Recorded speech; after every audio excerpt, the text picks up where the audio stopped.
Alrighty, hello everyone, and welcome to a little tutorial video on how to set up Livesplit for Cuphead speedrunning.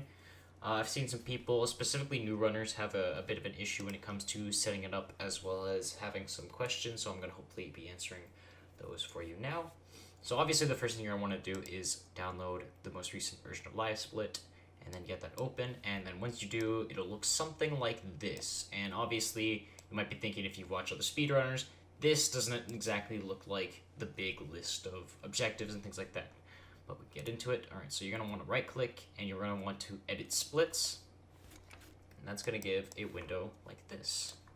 You won't be able to access this anymore. You can only access this while this is open. So then the first thing you want to do, obviously, because I want to do Cuphead, so I want to open this, type in Cuphead, and you'll see there's two. Depending on what category you're doing, you can put Cuphead category extensions and Cuphead, but if you do Cuphead category extensions, you will not get access to the auto splitter, which I will explain in just a moment. So for now, we're going to click on Cuphead, and then, okay, now you see that it changed a bit.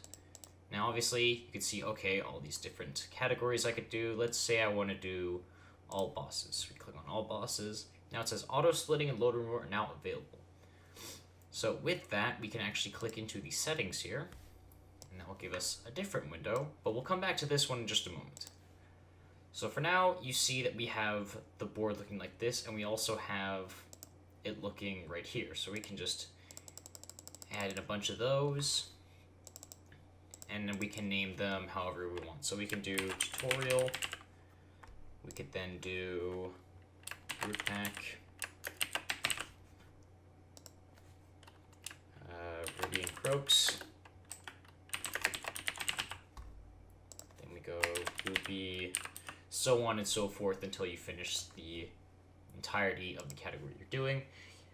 This will vary depending on which category you are doing. Obviously, if you're doing, say, a simple category, you won't fight certain bosses, or you'll be skipping certain bosses, or if you're doing a category that involves running guns, you'll also include those.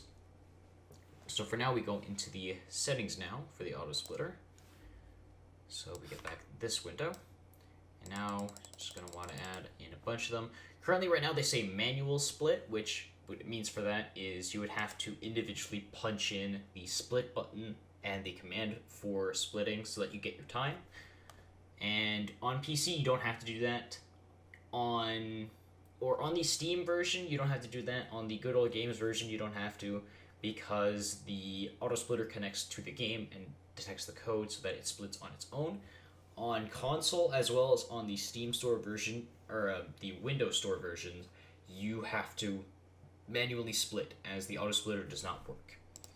So for now, you would go with start game. You always start with this one as the start, because obviously this is where the game starts, unless you are doing a IL, which is an individual game or individual level category. But even then, you don't really need auto splitter because you just use the in-game time. So now we would go to, okay, so tutorial, then root pack, then Goopy Grande.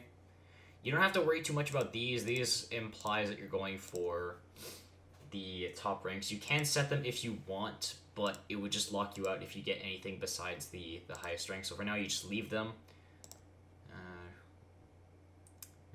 And then obviously you would go on to, where's it, Hildeberg, and so on and so forth. And you want to make sure these are absolutely correct, as well as line up with the run that you are doing.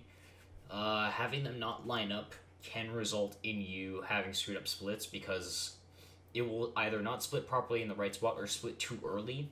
So you want to make sure that it's absolutely 100% correct in what it's doing. I'm just going to quickly fast forward to what it'll look like when it's fully completed. I'll be back in just a moment. Alright, as you can see, this is what my splits currently look like. The times that are on here are my personal best currently for this category. These will be filled in, obviously, as you do runs, so you don't have to worry too much about that. So yeah, just opening it up here, as you can see. It also includes segment times, best segments. All of these, again, will be filled in as you do runs, so you don't have to worry too much about that. And going into the settings for the auto splitter as well, you can see that all of them are set correctly so that they match up with the order. Again, this will vary from category to category as for what you are doing. So be sure to set that up accordingly. And just making sure. Again, you can put in the different categories. Obviously, I have mine listed a different way,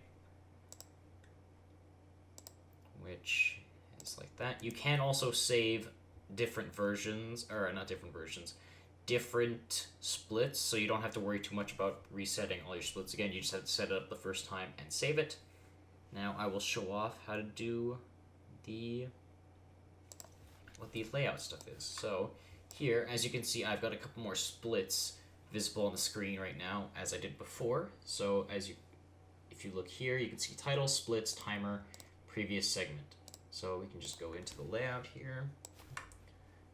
Layout. So you can see you'll get a bunch of options here. Obviously, you can change the color of your splits. So if you are ahead, gaining time, losing time, while still ahead, behind, all that sort of thing. Also change the font if you want to, the background color, the title, which would be up here. You can change what that is. The splits, you can also change that if you wanted to and go into very fine details about all those things.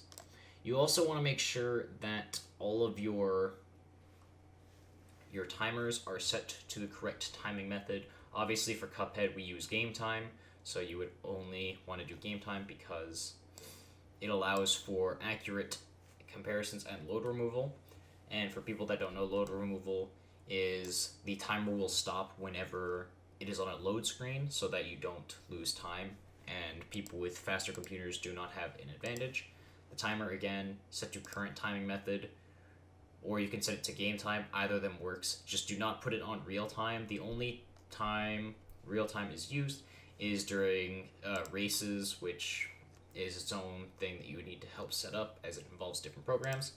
And then previous segment. All of these things can be tuned to however you like them. The only thing that's basically required is that you do have it set properly for the timing method so that you can have accurate comparisons and all that. So yeah, that should be everything to do with Livesplit. If you have any more questions, feel free to put them in the comments.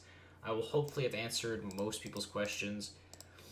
If, for say, the splitter does not work correctly during a run, be sure to double check that your splits are set perfectly as to what you were doing in the run at the time, as well as make sure that you are running a version of the game that, in fact, accepts Livesplit, so that is not a Windows Store or console version, because either of those will not work, as I said previously in the video.